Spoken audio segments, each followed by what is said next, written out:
listening to Pretty Girl Talk with none other than Miss Brit. I pray that your life is touched, that you become energized, connect with people, the vision God has for you, and that your relationship with Christ is strengthened by everything you see, hear, and read on this website. You are officially welcomed to Pretty Girl Talk. Touch your life. We want this show to touch your life. Now you're energized. It's time for you to connect with people, vision in Christ. You walk that Christian life. We'll lend the mic for you to talk that pretty girl talk. Yeah, you're on the mic with Miss Brit. Annyeonghaseyo, that's hello in Korean. Welcome to Pretty Girl Talk Radio, PGT Radio. Make sure you check us out at prettygirltalk.com. Follow us on Twitter at PGT Radio. We've got a pretty good show coming up for you guys, but first say hello to my co-host. Good morning, guys. This is Jeremy Tremaine. We are at DFWIRadio.com. Thanks for tuning in. What's going on, people? This is International Jonas. Let's go. Yeah. Alrighty. Well, guys, we've got some really good music for you guys. We got some EDM this morning. We're going to get you hyped up with my boy Bryson Price. This is Kingdom Anthem with some mashup of Andy Mineo, Prince of Marcellus, Tadashi, some Lecrae. Let's get it in. You know who it is. You did it again, boy.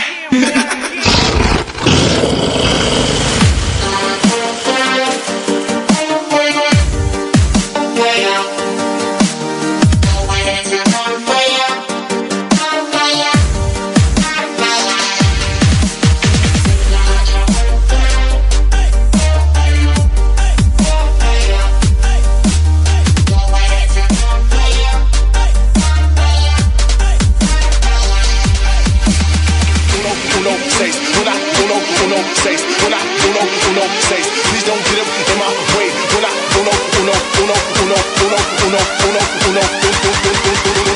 Three, two, one, go!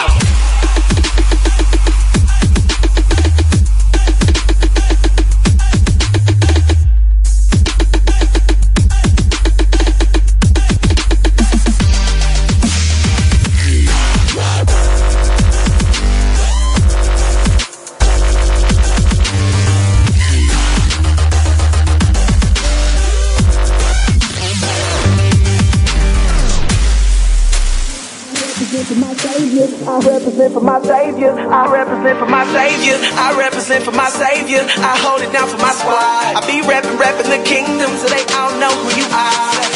Gotta let it out. I can't keep quiet. That good stuff, that living water, that bread of life. For where to die and you scooped me up in '06. I was living life so hopeless, no focus, no aim. In your glory was a notice, Lord. I wanna do your will. You say the be still, not every scar shows, and that all wounds heal. Sometimes we can't see all the pain one feels, and I can't see you, God, but I still know you real.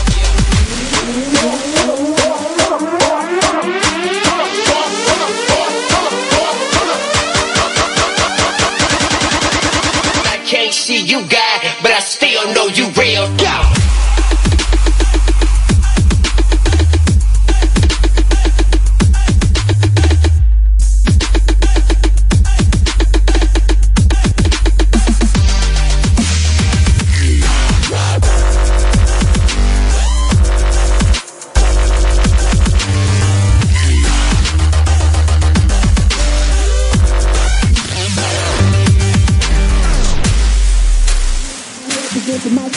I represent for my savior. I represent for my savior. I represent for my savior. I hold it down for my squad. I be repping the kingdom so they all know who you are.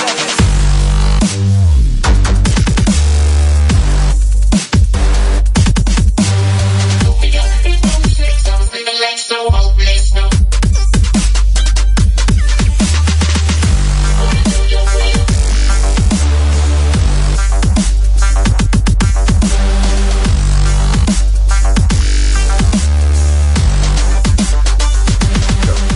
I hope you're turned up this morning. That was Bryson Price with Kingdom Anthem.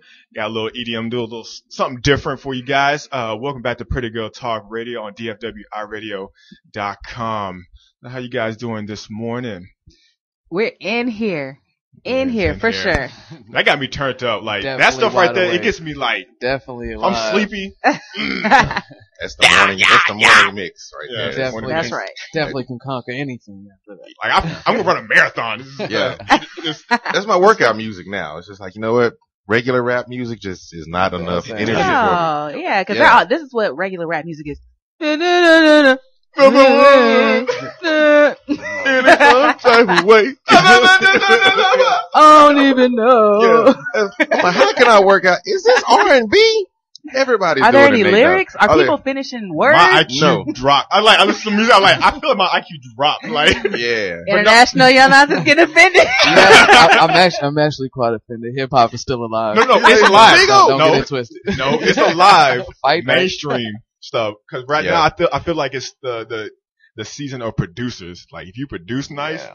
Right now it It's is. It is. Yeah, because the beats are way hotter than Yeah. the lyrics. Beats are sick. I'd be like, man, I don't know what he just said, but that was amazing. Yeah. Because they don't finish definitely words. Well, that's true. They're not putting much into their lyrics anymore, and the beats are really becoming, like you said, like the producer. Now, people are starting to know producers more than the rappers. Mhm. They're like, well, who's in the Migos? I don't know, but Timberland was on the track, you know. Exactly. Mustard on the beat. But You know? I was like, who is that? Who said DJ Mustard on the beat. And but he'll let you know at the beginning of the Yes. song. Mustard on the beat. That know this song. But nobody knows any of these rappers anymore. And I mean, it's a growing trend, and kind of like what we just played right now. Like EDM is like almost all producer based music. I mean, you got a couple cats that they took, their tracks and cut them up. But other than that, it was just a guy in the studio with a computer. Yeah, it's all feel good party music. Yeah, that's I it. guess we're just in a feel good type of season. It is. And I'm glad, look, that was EDM music with a Christian twist. It's awesome. Really It's awesome. And people don't know that. That's why we hope that they can listen to the show and discover new artists, because there are good Christian songs out there that you can get turned up to. Yeah. Find them. Yeah, I'm learning from you guys' show. I'm listening, and every week I hear a new song, and I'm like, you know what? It might not be that hard to DJ a Christian party now. Because we should throw one. Yeah, I mean, because I'm learning. Because back in the day, I was like, how many times can I play Amazing Grace on my turntables? Exactly. I don't see myself listening to Fred Hammond and at the spot. At the party. It's like, it's a Christian sleepover. Let's put on Kirk Franklin again. Really? Hey, The same album? Stomp. Stomp again? That is so I give you true. some of that to That's put on so the true. playlist. You're going to be DJing in the wedding. We going to turn Yeah. up. We Hey, turn up like. look, I got so excited about the text message about the wedding. I told my mom, I was like, look, I'm DJing a wedding in October, so don't schedule anything. Like, I don't care. I'm there. Aww. I'm so excited about this Well, you know guy's what? wedding Yeah, you and the after party. You're going to see a turn different up. side of everybody, because I'm already ready too. They yelling Jesus. We're going to play that song. We're going to play that song for a little bit. Yeah. Well, that's good. That's good. Well, guys, we're going to go ahead and go into the weekend wrap. Weekend rewind. Good Rewind. Lord, I had a long week. Yeah. It's been rough. It's hot. So I can actually start then, since my week was so long. It's crazy. Like, I thought, my kid's away. I'm going to be able to just enjoy my life for a little bit and just, be 28. And that did not happen. When I tell you, the last couple of weeks have been very stressful. Work has been stressful. And it's been hot. And I think when you put a combination of a lot of work and hotness, it all bubbles Not together. even a little hot. It's like 105. 105, 104. Yeah. Looking at radio stations on my. Yeah, I know, right? my Seriously. Yeah, And it's just crazy to me because it's Definitely like not we that had, safe weather. we had like the coldest winter and now the hottest summer. So my week has been a little bit rough. I'm not gonna lie. Is that a sign? Oh, God, Sounds like a Jesus. book. Jesus is coming back. But you know what? Honestly, according to the weather facts, this has not been the hottest summer. We have not even hit 100 degrees yet. Man, it feels like It feels like, I don't know what the We did? humidity is doing. No, we have yet to hit That's 100. not what my car says. I know Huh. my My car car said 114. I agree with you. I was like, is this the radio station? What is it? 106? yeah, because It's crazy. it's real. So that's how my week's been. But I mean, I've had some good days. It's been nice to, wake up and just take care of myself in the morning. So can't complain. My week has been quite interesting also. Not only work, but I've started a new career along with my side business. So everything has been kind of like running into each other, like barely not even having enough time for myself. So it's getting really hard, but it's part of being an adult. So still smiling, kicking, enjoying the people, enjoying my friends. So summer's been good. Can't complain. That's what's up. Can't complain. My couple weeks have been pretty good. I went to a family reunion a couple weeks ago. It's kind of funny because none of my family was there. No, like because it was Johnson Taylor family reunion. It was like 4 Taylors, and that was me and my brothers and stuff. So it was kind of cool that we got to kick it. You know, we don't get to kick it as much anymore, but now as we're adults, we're trying to kick it a little bit more. You know, talking about the past, talking about the future.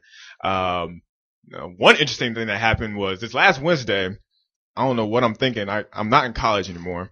I went to a concert that started at 11 o'clock. It was, remember Princeton? Yeah, he was at a camp. You know, it's camp season, so they got all these little concerts and stuff. So I go out there to do some photography and stuff for them. But I keep on forgetting. Y'all know 35 and 635 at night? Oh my God, yes. Cause you think like at night, it's gonna be clear. It's like, I'm gonna check. Like, folks, this is for Dallas, Fort Worth area. For all you people coming through Dallas, do not go to 635 or 35 after 10 o'clock because they shut it down to one lane. I leave at 1 o'clock at night. And I'm like, you know what? I got to work at 7. I'm going to be good. You know, I get about 5 hours sleep. I'm going to be good. We get on 35, goes to one lane. And we're in there for an hour just to get to Royal Lane and it's just horrible. I don't get back home till 3 o'clock in the morning. I would have been so mad. To Royal Lane? Yep. Dude, that is people, if you don't know, that is literally probably less than a mile. Yes. Exactly. No, we're stopped. People are walking. 3/4 mile. People get out and just started walking because they're like bored. Might as well. We were actually stuck on there. Was it Sunday night? And I ended up I was Facebooking with my homegirl because she was a few cars behind. And it's like, girl, we might as well play cards. And that is the saddest part about Dallas traffic. And I guess they're doing it better by doing it at 1 a.m. It is good, but people are still. Like, people are moving around and you shutting down. 4 million people in the city? Like, It's going to shut it down. You can't do that. International interstate, you just shut it down. Crazy. Yeah. Crazy, I feel your pain. I feel like, I really believe like the devil had his hand in that. Like, he was like, you know what? I have a theory. The devil said, I'm going to use traffic to make people sin. Cause you get mad, you start cussing. Sure did. You get mad at other people. You get violent. So, especially international. I definitely got that road rage popping. I was so mad.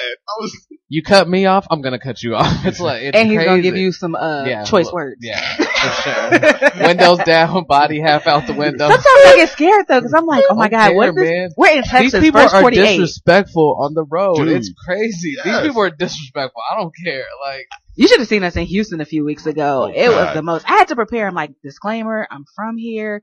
Like, I'm just telling you now, the driving is stupid. People just do whatever, just go with it. In Houston, yeah. Are you talking about here? In Houston, like, cause that's where I'm from. So that's how I learned how to drive and all that madness. Yeah. Houston is madness. It is. Southern hospitality, even on the road. It's like Dallas or bigger. Yeah, that's true. That's true. Well, it sounds like everybody had a very busy and maybe not so great. Eventful. Yeah. It was great. You know, it was awesome. You know.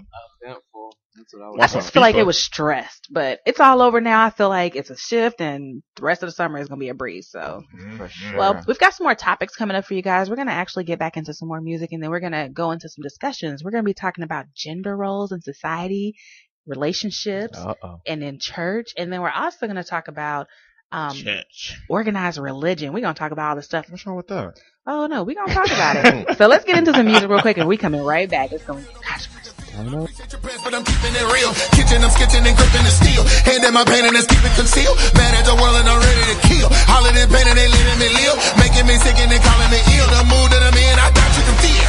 No lie, testify. Left hand on the Bible, right hand to the sky. My days be long, nights seem long. Call on the help and nobody is home. All by myself and I feel so alone. Cold world, yeah, and I know it's for sure. Worst day of my life and it's just getting better. Asking and why I'm looking for answers.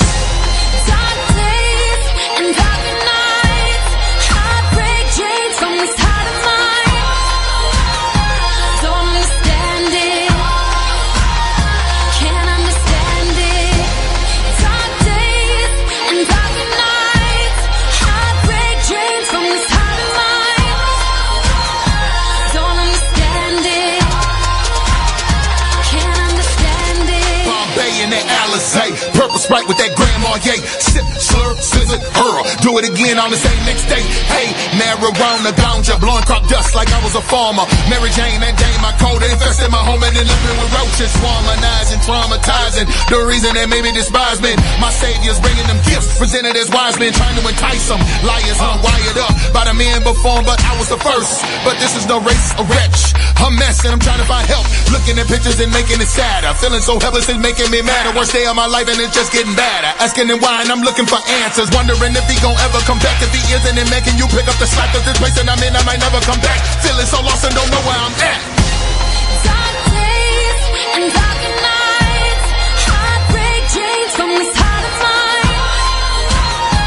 Don't understand it, can't understand it. Dark days and darker nights, heartbreak dreams from this heart of mine. Don't understand it, can't understand it. I pick up on the sign quick. I don't know what I could find if someone could get me out the mess I'm in. Brain lost, gone, and all is sin. I know I'm hurting from my past pain, and people tell me I'm going insane. I think they lying, so I keep pressing, doing the things I used to do, trying to impress them. This pain, I gotta let it go. Dark days and darker nights, heartbreak dreams from this heart of mine.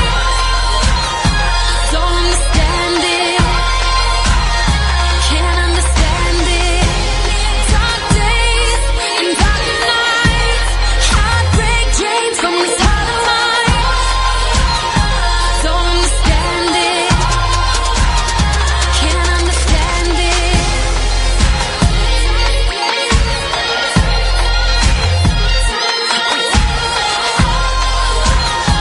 understand it, can't understand it. Don't understand it, can't understand it.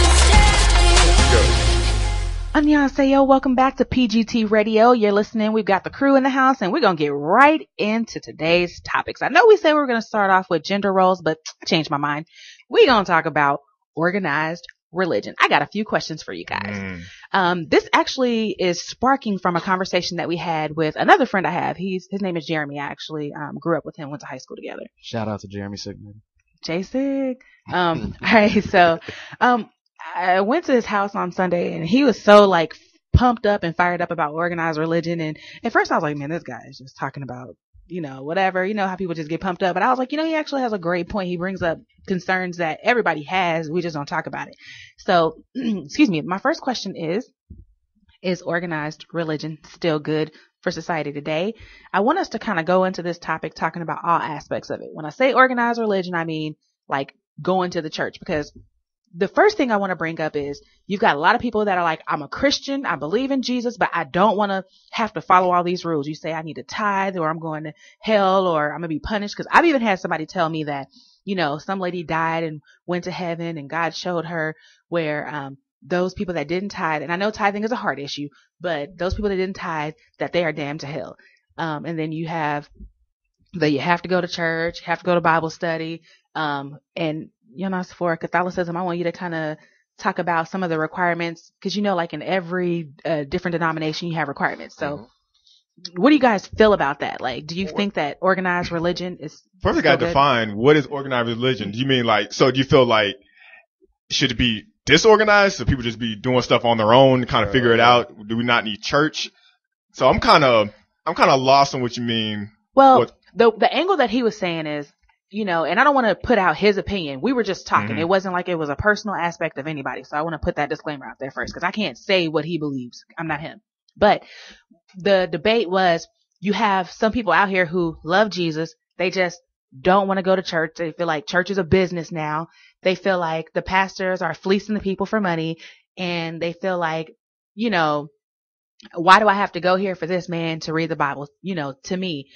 And I understand, because my defense to that has always been, this person has studied. They've gone to college. They can see things. Just like you go to college, and you listen to your professors, this person is to give you guidance. You should read on your own. But their thing is, why do I need to be in this church every Sunday, tithing and doing, following all these rules to have a relationship with Jesus? Well, if they were actually reading it for themselves, they would kind of understand the reasoning behind organized religion. As you see, I'm going to play on the side of, I believe you need to have organized religion. Now, here's the thing. If you don't know your word, you're not going to know what to look for. How am I going to know how to accomplish my goals if I don't know what my goals are, what the standards are on that? So a lot of people are like, I'm going to go to church because that's how I'm going to get the word. Well, if you're just getting it from this dude on the, on the pulpit, that's necessary. He is supposed to be the shepherd of this flock. Of course, Jesus Christ being the main one, but he's supposed to be, he's like the teacher. He's like, I'm teaching, I'm a beggar showing you how to get the food. But if you don't understand how to get it yourself, you can get lost and you can be strayed away from what the truth is. And that's what people mess up. They're like, oh, I went to the wrong place. You get burnt. Well, you got burnt because you didn't know exactly what to look for. So give us a little bit of what people should look for when they go to church, because honestly, and I'm just playing devil's advocate or whatever. Obviously, as always. Obviously I go to Gateway, but I do want to be compassionate to those other people who really and truly feel this way. And I want to represent them. The concern is, I go to this church. It's a big church. My pastor is driving this brand new, Rolls Royce or whatever it is you want to say, Benz, and his daughter has her name stitched in the, her BMW and all this stuff like that. And I'm struggling, but I'm going here and I'm supposed to learn from you. I'm supposed to tithe my money, this certain way, because a lot of people have tithing issues. Like, why do I have to tithe in dollars? Can I not tithe in time? Can I not tithe in fruits, vegetables? You definitely can. Tithing isn't monetary. At least I don't believe so. Yeah, because tithing comes from your first fruit. So we're talking about your first fruit, like people, the first thing that you work for and you get, you're giving it unto the Lord. So we just kind of like, as us in this society, the first thing that we get from our work is money. So that's why. I actually think tithing has something to do with like intentions. It is intentions. Yeah, that's all it is. It doesn't matter what it is. I think it's a heart issue. Oh, it is a heart. That goes back to Cain and Abel. For sure. But see, that's not preached when people talk about tithing for the most part.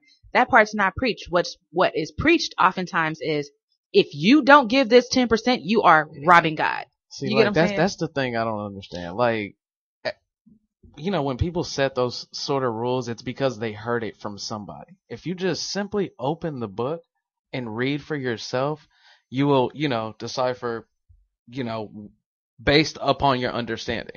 And everybody's common understanding in any religion is love. So if you understand love, then you understand God. That's what it is. That's where that comes from. Talking about you robbing God, that comes from the end of the book of Malachi. Where it talks about how do you steal from, well, I'm paraphrasing. I don't have my Bible right in front of me. But it talks about how does a man rob God? It says through his tithes and offering. But then you kind of see this whole thing in the New Testament. We're talking about Old Testament, Malachi, New Covenant, Jesus fulfilling the prophecy and stuff. And we see this different, some of the words, like you see that it's not exactly talking about that you're required to. Yeah, but because of grace. Paul talks about the fact that you're giving it from your heart. Yeah. You're giving it but the thing is, now he doesn't say that there isn't blessings from giving those things. Yeah. Like you can get blessings, but it doesn't say that you're not going to get blessed. And see, we don't hear that part of it. You get what I'm saying? And that's why I want us to talk about Here's the point. I'm going to say this again and again.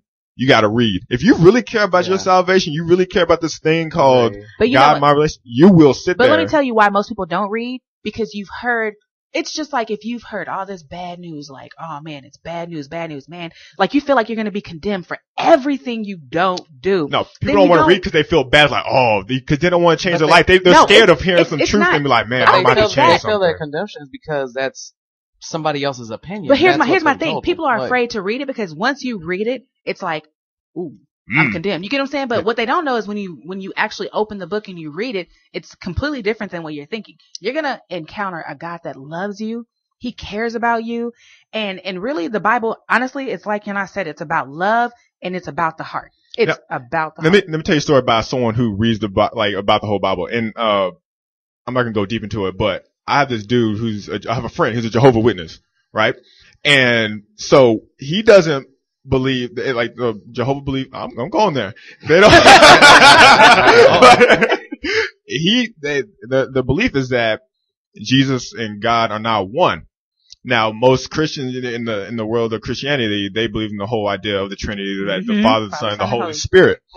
Now, because he told me, he's like, yeah, we don't believe that Jesus is a deity or anything. I'm not gonna go into what they believe, but I say, okay, well. Most reason why most Christians believe that Jesus Christ is God is because of John 1:1. In the beginning was the Word. The Word was with God, and the Word was God. And later on, going down to verse 14, it talks about the Word became flesh, talking about Jesus Christ. So we see that the Word was with God, the Word, he was there, and he is God. So we come to that conclusion that the Word, being Jesus, and God, that's one. Now, in their translation of the Bible, it says, in the beginning was the Word was with God, and the Word was a God. And I said, okay, well, you saw that he is a God. Well, he said he looked at his little notes and said it's either he's a God or a deity. But I was like, well, but you just said that y'all don't believe that he's a deity. But in your Bible, it says that. He was stuttering over it. Now, and I just left it at that, but so I let him wrestle with that. So what I'm saying is, he's getting all this stuff from somebody. Yeah. I don't know what they're teaching him. I'm not going to go into that, but obviously it contradicted after he read was in the Word. So that's why I'm saying read. Yeah. And you know what? You're absolutely right. And everybody should read, but I kind of blame people kind of like myself for why people don't read, because we are a little bit judgmental, and I'm really working on that. Like, honestly, we are judgmental, and then we push our opinion on other people because kind of, I guess we are that other person, and we mean well. We just want the best for everybody, but I think it's our delivery. So what you just did actually was a great apologetics tactic. I had to learn that from, actually, remember Jason, he actually kind of taught me that, because I was always like, no, this is what it says. Yeah. Look at this. Yeah. I started knowing a lot of knowledge. Read. And I'm like, no. Yeah. I know what's in the Word. Read this. But I was like, well, you need to build relationships with people. Yeah. That's the issue. That's why people don't want to go to church. That's why people don't want to read. Yeah. Because no one wants to build a relationship with them. And we also got to be willing to read it with them. Because this whole idea is like, how am I going to learn to read this Word if someone's not going to teach me? So you can't just tell people to read. You got to sit there. I think it's important to build a relationship first, because then nobody's going to want to hear anything from you, because they're like, well, I don't need to hear this from you. Exactly. Who are you? Like, so I think you don't know my life. So, exactly. Well, I think we kind of dug through that issue. Are there any concerns? Because I know, Omi. Yes. I know that this is something that we talk about a lot off air. Like, give us some of your concerns as far as organized religion. My biggest concern with organized religion is just people have made organized religion their own thing. Like, there was only so many religions in the beginning, and then the selfishness of man turned it into Southern Baptists or East Coast Methodists or East Coast Methodists. this type of Muslim, almost like record labels. And it really is. I mean, it gets to a point like in Dallas, we have these ginormous mega churches, and me and this guy used to make jokes about one day the mega churches are going to have a war, and they're going to throw those little Gideon Bibles at each other until somebody comes out on top. It's like Potter House versus Abach and stuff like that. But what bothers me about some of these people is they become, I guess the term is zealots about religion. And I think the spread of misinformation is a lot of what has caused people to veer away from the church. You have that person who's running, the sinner from the group of sinners who's running and is like, I found Jesus today and everybody's going to hell tomorrow. And they run back to their group and they're like, I ain't going to church. And he come back talking that stuff. Exactly. But once that person becomes more knowledgeable about the Bible, their personal relationship with God, that zealot kind of goes away, and they're able to build a relationship and able to tell people more about their religion. I think we as people have become so based, once again, on selfish that religion is our thing. And to me, spirituality should be the thing. Like, you should follow God. And now everybody has these deities or this person who in their book or in their culture has left the kingdom and went and meditated and came back with this super idea of this religion that's going to change the world for everybody, and that becomes an adopted religion. So let me. Oh, I'm sorry. Go ahead, Jimmy. No, well, I think what it is because the whole organized religion, that word has got tainted into something really negative. Yeah. Because, like, the Bible talks about they were called Christians and all that kind of stuff. Like, but the thing is, it's been so tainted over the years with the mega churches, with the preachers of LA and all that crazy stuff. Like, that got synonymous with religion. Now, if those people, you're talking about those zealots talking about you're going to go to hell and stuff, you just got blind people leading the blind because obviously if they saw the life of Jesus Christ, there was not one time he did that. True. There's not one time one of his disciples were going like, hey, you're going to hell if you don't go to church today. You're going to hell because you were in that short skirt. Like, they never did it. Yeah, he actually performed the miracle for them first. He loves on people. He's kind of like, hey, you prostitute, come here. Let's kick it. No, I'm like, it's true. He brings up a good point. How are you you're never going to believe what I believe if you don't know me. Exactly. It's like I tell people all the time, I'm a Buddhist Christian, and they go, how does that work? Well, get to know me, and you'll see that I've not turned my back on Christ. I've just accepted some principles that I've actually seen that if I read both of these books, that they're very similar. And one of them teaches through parables and the other one just teaches straightforward. And so it's like, wow, we almost believe the same thing. Like you said, is based in love. So it's like, okay, I can still declare my salvation through here and live by these principles, which don't even cross with you actually bring up a really good point for something that I wrestled with for a long time. Like, I was in a really, really bad car accident a few years ago, and my car nearly went over a bridge. Like, I missed it by a few inches. Yeah. I saw my life flash before my eyes. Like, I remember thinking this is my last thought. I'm never going to see my daughter again. So after that, like, I struggled with anxiety for a very, very long time. And I went to the doctor, I went to the chiropractor, I went all these places, and people just wanted to put me on meds. And I'm like, I'm not going on meds. But it was really bad. Like, I had the brown paper bag. Like, sometimes I just couldn't breathe. I was in the middle of a play one time and, like, literally had to just shaking, like, just trying to get through my part. So it was bad, that bad. And I remember looking into it, and my grandmother was like, you need to do some yoga and meditation. And I was like, I can't do that. Like, they say that it's, Christians can't do that. You get what I'm saying? Yeah. And it's crazy. And I feel like, honestly, there's a lot of fear. And so when you brought up, using principles from other things, like, now that, like, well, I actually started doing meditation a little bit after that. And just meditating on the word of God and just clearing my thoughts and, getting all the negativity out of my head. And honestly, I started to feel a lot of peace. And I think that also in the organized, quote unquote, religion, we teach people to fear the unknown, fear, practices from different places and things. And it's like, why are we limited? Why are you scared of it? Like, if you're scared of it, like, you're never going to know exactly. If I'm going to go preach the gospel to somebody who's atheist, even atheist. Yeah. Mm-hmm. Because atheist, that's a belief. Yeah. If you don't believe it. Exactly. Like, if you don't believe in something, then you believe it exists to not believe it exists. Exactly. Just leave us alone. If you think we stupid, let us be stupid. No. But here's my thing though. I'm trying to bring a point. If I'm going to try to talk to an atheist, I need to know what an atheist believes. Yeah. I got to come to a point. Like, they believe in rocks banging in the sky. Well, I know, and that's what they believe. Some of them don't. Some people just like, we just don't know yet. Nothing. It's just nothing. But it just happen chance. But the thing is, which is still a belief. It's still a belief. That's crazy. You gotta understand evolution. Yeah. You gotta understand Big Bang Theory. You gotta understand, science principles. Like these certain principles, be able to talk to them. Cause you just can't talk about like, hey, look at, Genesis in the beginning, take this track. Take this track. They're gonna be like, what is this? That has no value. Yeah. Yeah. To them. If you're straight up Buddhist, whatever, me talking about, hey, Jesus, that's not gonna mean nothing to you. Yeah. It's like, who is this? What does that have to do with my life? And you make a good point because think about how science and religion for years have been split.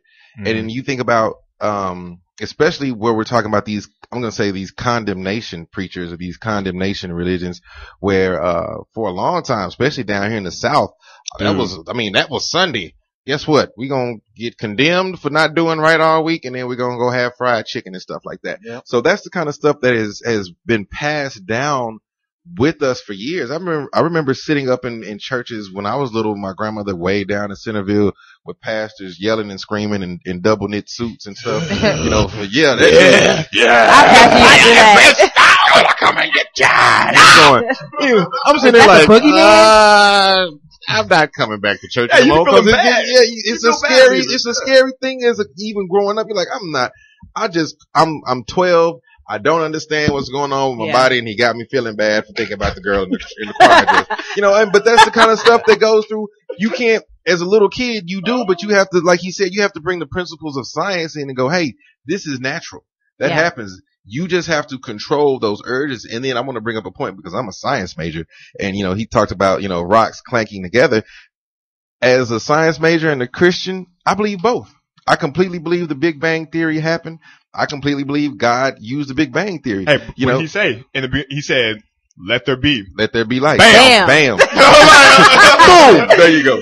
Big Bang, there's light, and then everything came from light, which is the same thing from the Big Bang Theory. It came from his word. It didn't come from no rock. We're talking about that's what I'm saying. No, we know it's not right. I'm about to turn on. You know what I'm saying? He made everything. We're just using it. It's like, it's like you cannot understand. You cannot preach to someone if you don't understand what they believe. Exactly. And you cannot show them the error in their ways if you don't know how it works. It's basic relational principles. Like, I can't give my girl, like, hey, let's get, like, first time I meet her, hey, let's get married. I don't know nothing about you. Exactly. I gotta understand you. We gotta see what. You gotta make sure she can cook. Exactly. Right on. Oh, my bad. Look, she's blushing. You know, not like that big pot of spaghetti is gone. There it is. Wait, hold on. There it is. Hold on. Okay, so I just want to note this. That's what's really important. Hold on. Okay, so I was just at your house, like, 2 days ago? And she cooked a big, huge, like, gumbo-sized pot of spaghetti. And she eats healthy, like, almost vegan style. You ate that whole pot by yourself? No. She told me, hey, I want you to eat like you're supposed to. I'm like, okay. Wow. Well, growing man, well, guys, we're gonna get back into some music real quick, and we're gonna come back and we're gonna kind of switch gears. We're gonna go into gender roles. Monogamy, and better yet, matrimony is what we were made for. Sex before it just complicates it, and I'm not here to judge, but let's not neglect the what is, because I know what that does.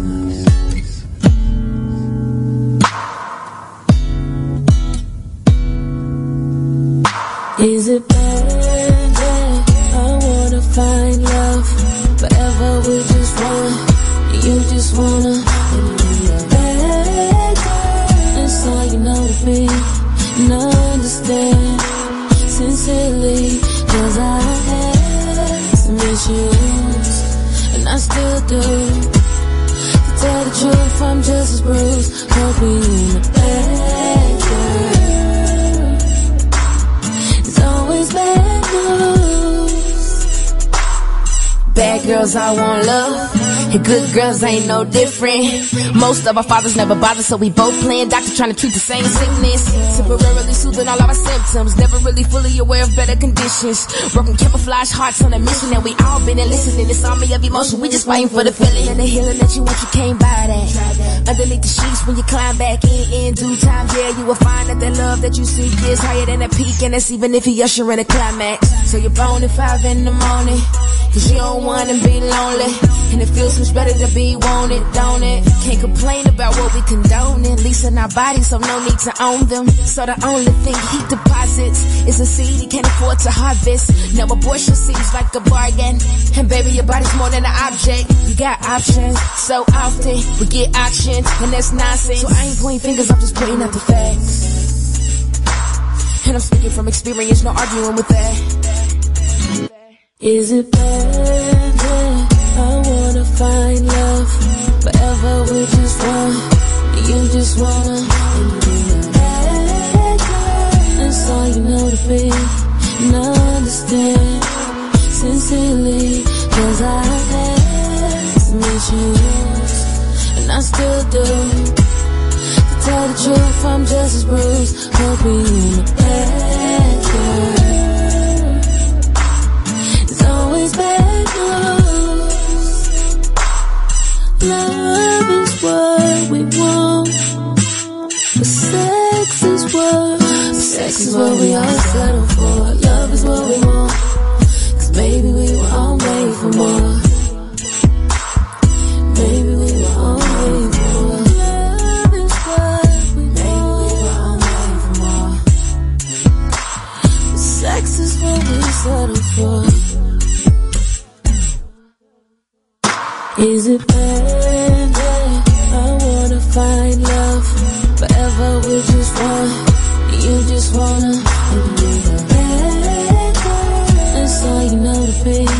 And I understand sincerely, cause I had some issues, and I still do. To tell the truth, I'm just as bruised for being a bad girl. It's always bad news. Welcome back to Pretty Girl Talk. Obviously, I'm not a girl. This is international. You don't have to fly, guy. I would hope not, because if I heard that and thought it was a female, I'd be disturbed. Yeah, you would. I would definitely change the station. I was like, oh. So like Pretty Girl Talk. If they change it, It's like, it's the slowest chopped and screwed day. It's This PGT. is Brittany. Oh, Pretty Girl Talk. 1-800 lines. did Y'all they just crazy. get married? Right? Sex? Okay, y'all crazy, but we're back with Pretty Girl Talk Radio.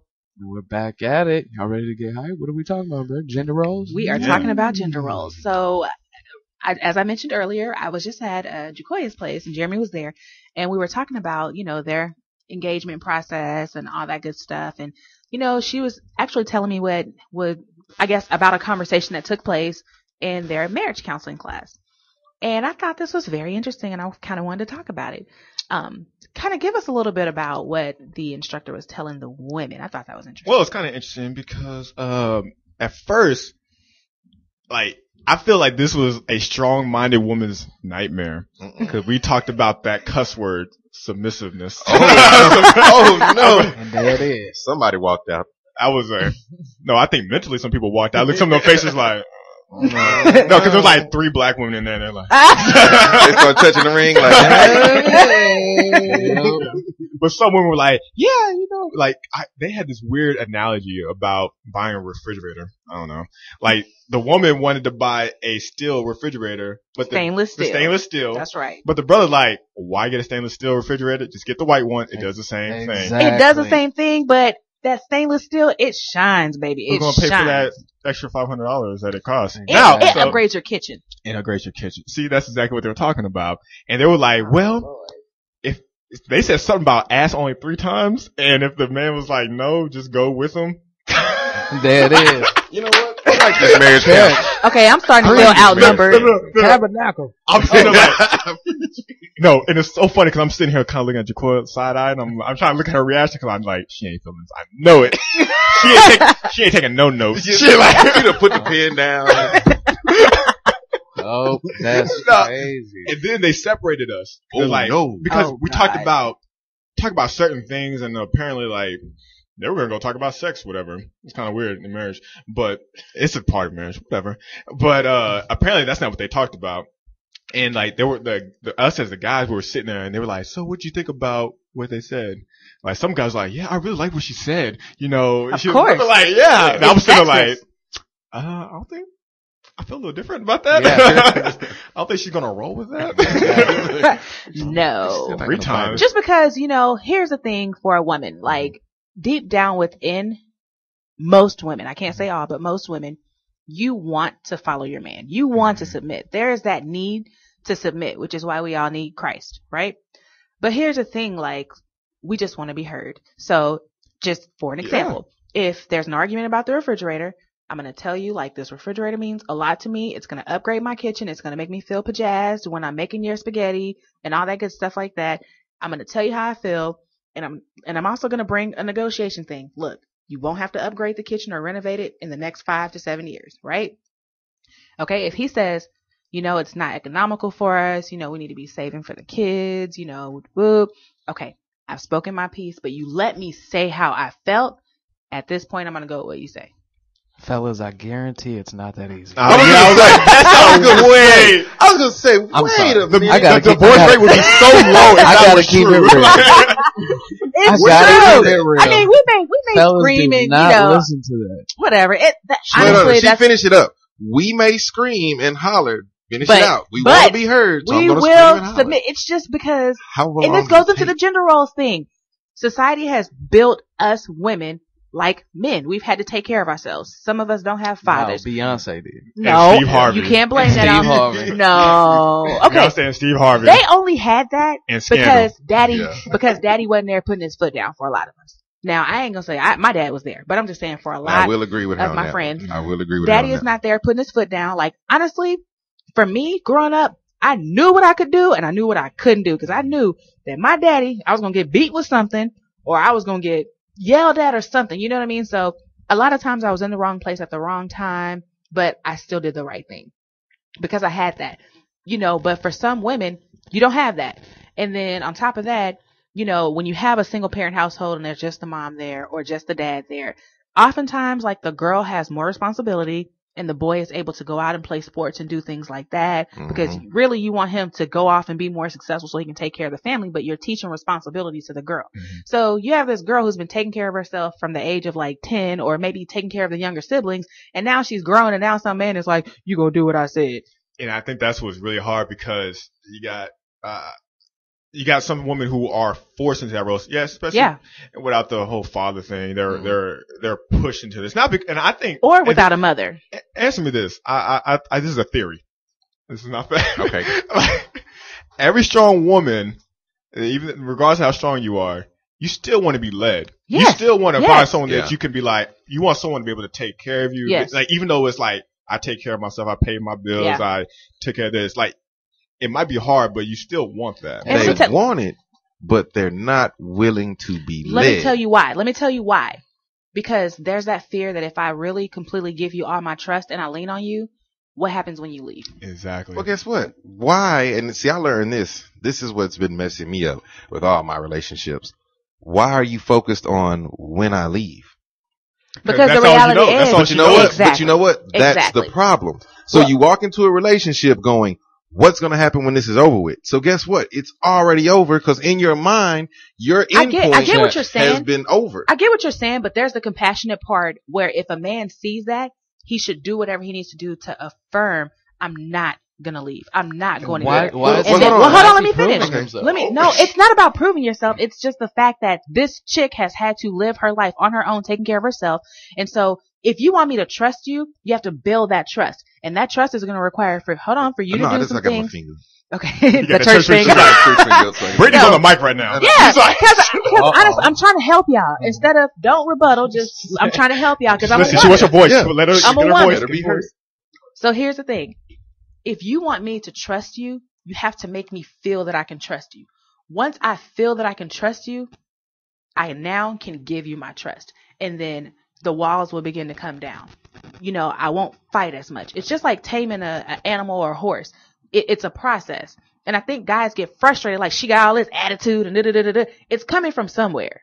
You get what I'm saying?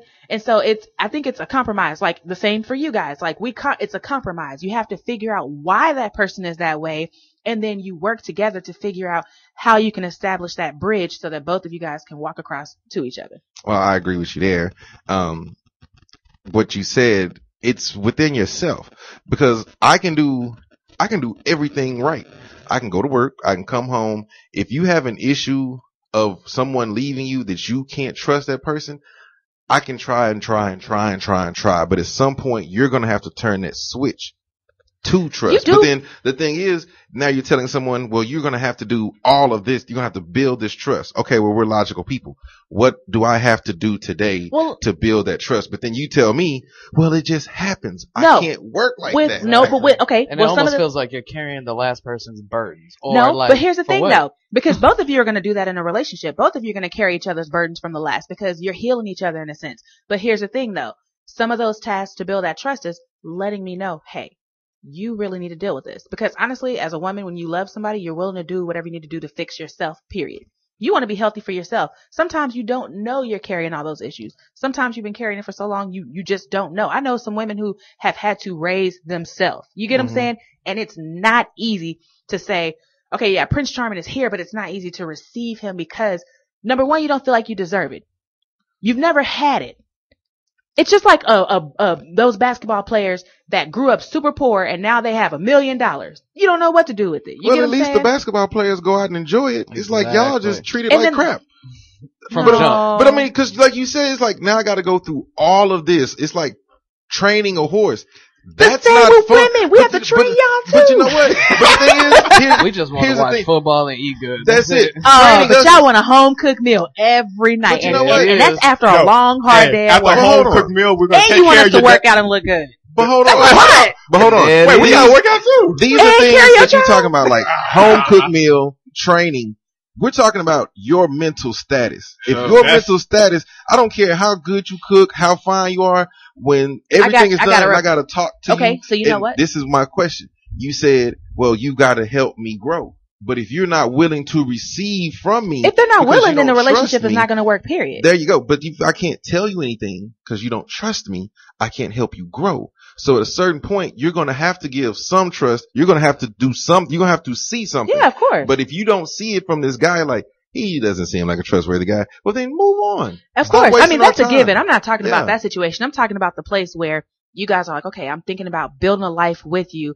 At this point, you know, I'm talking about like where Jeremy and Jacoya are really, which Jeremy is. Let's talk about that. They've been trained by now. I mean, I hope y'all both got each other trained by the time y'all put rings on each other. Hopefully, working on it. That's why we're counseling. Sounds like we all need to be counseling with you.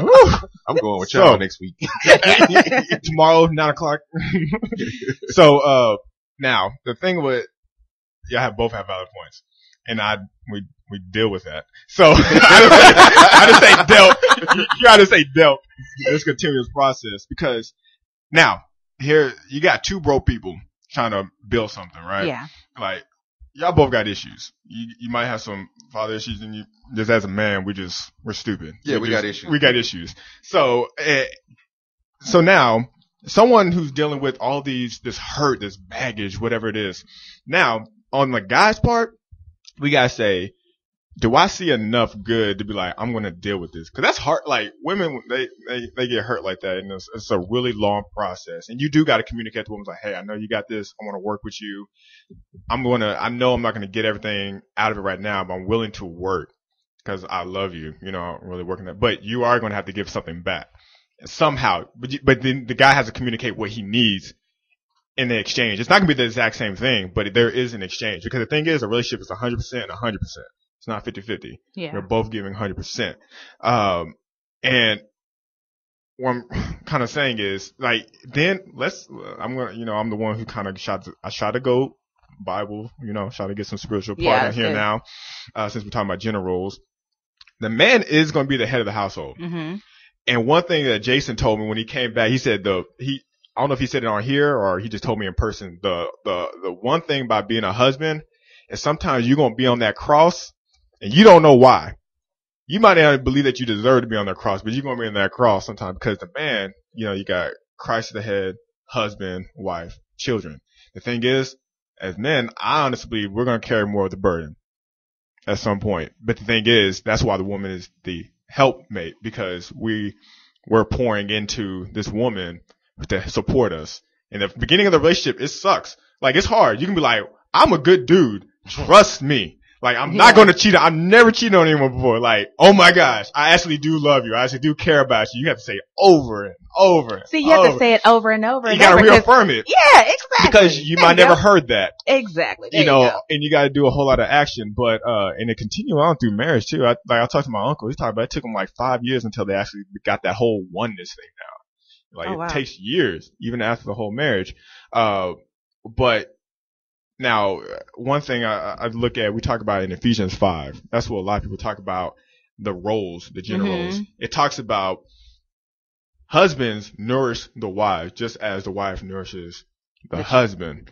And so I'm kicking stuff, getting emotional. But, the thing is, we got to both be willing to make those sacrifices. And I think the biggest thing is, see if they're giving thumbs up, communicating. what those needs are and what those wants are.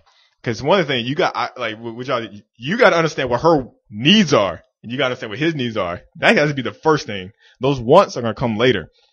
Like, you're gonna get some of the wants. You ain't gonna get all your wants, whatever. But I know. You ain't gonna get all your wants. Yeah. I know. Yeah. So now what they did at the whole, marriage council thing, it kind of did seem a little male dominated a little bit, because these women were like, yeah, I just followed my husband, but we married for 30 years, 40 years, and I'm like, well, that might be a different cultural thing, because I don't think that's going to work out. I want to piggyback on something you said, and this with the cursed S word, about submitting. You got to allow her to, you got to make it comfortable for her to submit. Well, I mean, you brought up a good point. You're going to be on the cross at the most unpopular times in the family. Even when mom makes the decision, dad's going to take the heat for it. Mm-hmm. And I mean, a lot of us men are emotionally stronger and able to take more abuse than some women, especially from your kids.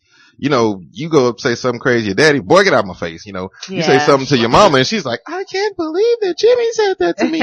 But, I think that's part of the whole submitting to a man, because you have someone who he is the person that's going to take the heat. It's like, well, we got to make the decision. It's an unpopular decision. Dad's going to sit on the cross, and my dad even said that dad is the most unpopular guy in the house sometimes. Mm-hmm. That's just part of being a father. That's part of being a man. You're going to have to make those decisions. That's and really like you said, it was more male dominated, but in a society where you're supposed to be head of the household, you got to pull them up sometimes and dominate, and you got to be unpopular. And sometimes you're going to have to frown up and you're like, look, we're getting a white refrigerator. Sorry. Stainless steel, if you want it, we'll get it next time. But right now, our plan is this. Sometimes you just have to man up and do it. And it's not that you're trying to be this dominant person, because there's going to come times where she's going to woman up and have to nurture you, bro. And you're going to be weak. But women don't see that as the value of when I'm at my weakest point, you being that person that's my rock. Mm-hmm. That's just, oh, well, I don't want, that doesn't give me any celebrity status. It's not about that. It's like Michelle Obama is as popular as Barack. She's more popular. She's more popular because she is the support, bro. And like everybody, you don't see the foundation of the house, but you know it's the most important piece there. So it's like that's what she's there for. And I think women have to appreciate that, and we have to show them that we appreciate that, and they have to show us that they appreciate us taking that heat sometimes. You're right, because I don't think we do that. So this has actually been a really, really good discussion. I honestly, like that last piece of listening to you guys talk, that actually was really, really good for me, because it kind of shows that the family is still alive. The family unit that God created is still alive. So it just takes time. Yeah. Yeah. Communication. That's the one thing he said. And I want to bring it up, like with the needs and the wants. And I've learned this too, dealing with a lot of bad relationships. Up front, communicate the needs. Don't be afraid to say, hey, guess what? I got bad insurance, or guess what? I've got great insurance, or I'm a poor piper, or my dad is the Prince of Persia. Like, stop hiding these things from one another. Communicate. Let's open it up. Okay. Well, I will break them. Like, that's a whole other time. Yeah. Okay. Well, guys, we're going to go ahead and start wrapping it up. We're going to go into our motivational segment. We want to get you guys pumped up. We already got your blood flowing, I'm sure. Make sure you contact us on Twitter at PGT Radio, or hit us up at prettygirltalk.com. Let's go into Motivational Corner. Dream is that you have. I don't care how disappointing it might have been as you've been working toward that dream. That dream that you're holding in your mind, that it's possible. That some of you already know that it's hard. It's not easy. It's hard changing your life. That in the process of working on your dreams, you are going to incur a lot of disappointment, a lot of failure, a lot of pain. There are moments when you're going to doubt yourself and say, God, why is this happening to me? I'm just trying to take care of my children and my mother. I'm not trying to steal or rob from anybody. Why did this have to happen to me? For those of you that have experienced some hardships, don't give up on your dream. Their rough times are going to come, but they have not come to stay. They have come to pass. Greatness is not this wonderful, esoteric, elusive, God God-like feature that only the special among us will ever taste. You know, it's something that truly exists in all of us. It's very important for you to believe that you are the one.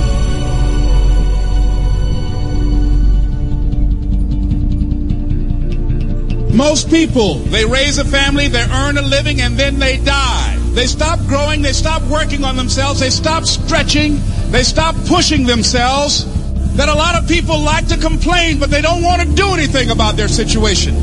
And most people don't work on their dreams. Why? One is because of fear. The fear of failure.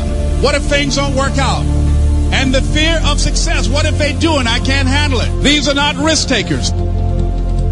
You spend so much time with other people. You spend so much time trying to get people to like you. You know other people more than you know yourself. You studied them. You know about them. You want to hang out like them. You want to be just like them. And you know what? You've invested so much time in them, you don't know who you are. I challenge you to spend Okay, guys, time well, we're going to go ahead and wrap it up for this show.